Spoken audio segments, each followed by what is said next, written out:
কেমন আছো? কাকে বলবো? সবাই দিব্যি ভালো থাকার ভান করে আছে। কথা রেখো, কাকে বলবো? সবার কাঁধে একটা করে না রাখা কথার পাহাড়। কাকে বলবো মনে রেখো?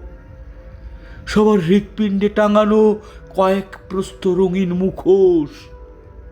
কাকে বলবো? তুমি হাত ধরতে জানো? সবার মুঠো ভর্তি স্বপ্ন খুনের ঋণ। কাকে বলবো? শুনতে পাচ্ছ? কেউ এখানে কান পেতে নেই। কাকে বলবো? ইচ্ছে হলে আসতে পারো। সবাই যাবার জন্যে পা বাড়িয়ে প্রস্তুত। কাকে বলবো? দেখে যাও, তোমার অপেক্ষায় দাঁড়িয়ে আছি। সবার চোখে চওড়া ফ্রেমের রূপালি আকাশ।